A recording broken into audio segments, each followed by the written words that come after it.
દિવાળીના સમયમાં બધાના ઘરે આજ હુંવારી બનતી જ હોય છે, તો આપણે પરફેક્ટ રીતે આજે હુંવારી બનાવીશું. તો દિવાળી સ્પેશિયલ હુંવારી બનાવવાની રેસીપી.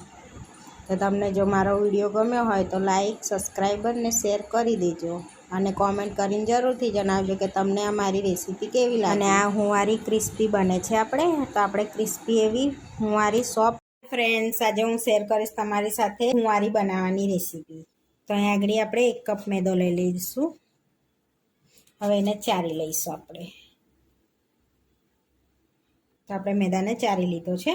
હવે આપણે લોટ ચારી લીધો છે. હવે એમાં એક નાની વાડકી આપણે રવો એડ કરીશું, જેથી 2 ચમચી થશે. તે રવો એડ કરવાથી સરસ આપણી હુંવારી બને છે. એવી ક્રિસ્પી થાય છે હુંવારી આપણી. તમે કોઈ બી રવો લઈ શકો છો, ઝીનો કે મોટો. મેં અહીંયા ઝીનો લીધો છે. હવે આપણે પાણી બનાવી લઈશું. તો અહીંયા આગળ 1/4 કપ પાણી લીધું છે મેં. હવે પાણીને આપણે થોડું ગરમ કરી લઈશું, જેથી ઉકળે ને બરાબર ગરમ થવા દેવાનું પાણીને આપણે.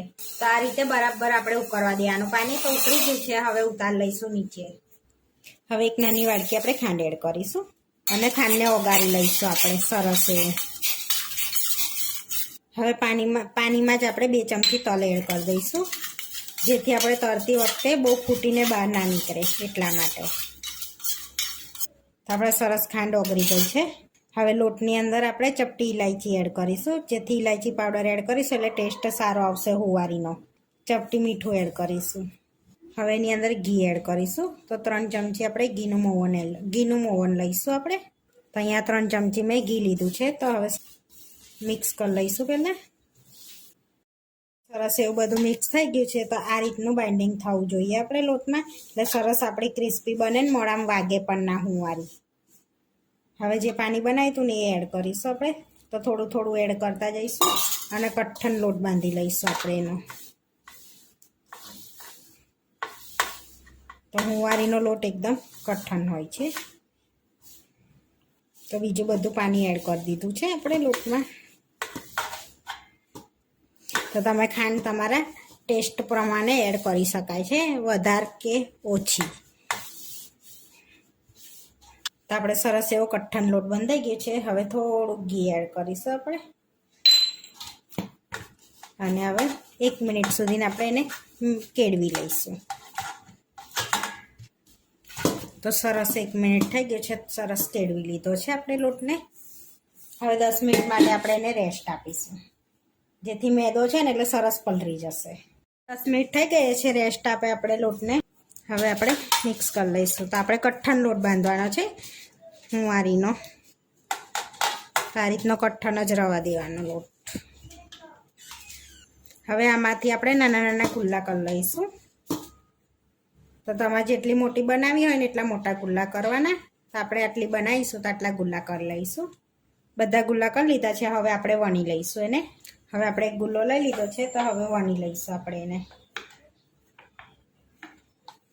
આપણે વણવાની છે. તો તમારે પાતળી વણવી હોય તો પાતળી, અને જાડી કરવી હોય તો જાડી કરવાની થોડી. આપણે વણી ગઈ છે. તો હવે એની અંદર ફૂલે ના ને એના માટે આપણે થોડાક કટ લગાડીશું આ રીતે ચપ્પાથી નાના. આ રીતે. હવે એને પ્લેટમાં લઈને થોડીક પૂરી આપણે વણી લઈશું. તો આપણે થોડીક વણી છે આ રીતે, હવે તરી લઈશું. તો અહીંયા આગળ તરવા માટે પહેલેથી તેલ ગરમ કરવા મૂકી દીધું છે. તો હવે ચેક કરી લઈશું. આપણું સરસ તેલ એવું ગરમ થઈ ગયું છે. હવે અંદર આપણે પૂરી એડ કરી દઈશું. હવે બીજી બી એડ કરી દઈશું. હવે ધીમા તાપે પિંક કલરની થાય ને ત્યાં સુધી આપણે એને તરાવા દઈશું. આ રીતે પલટાવતા જઈશું અને પિંક કલર આવે ને ત્યાં સુધી તરાવા દઈશું.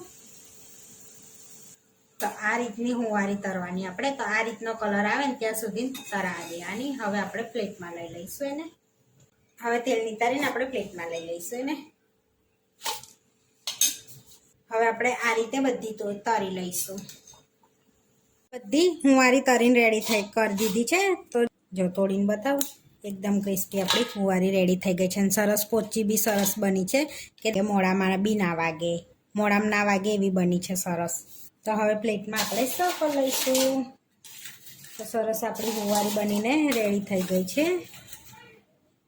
તો આપણી હુંવારી બનીને રેડી થઈ ગઈ છે. આવા વિડીયો જોવા માટે મારી ચેનલને સબસ્ક્રાઈબ કરો, લાઈક કરો અને શેર કરો અને તમે જરૂરથી ટ્રાય કરો. ફરી મળીશું નવા વિડીયોમાં અને કોમેન્ટ કરીને જરૂરથી જણાવજો કે તમને આ મારી રેસીપી કેવી લાગી.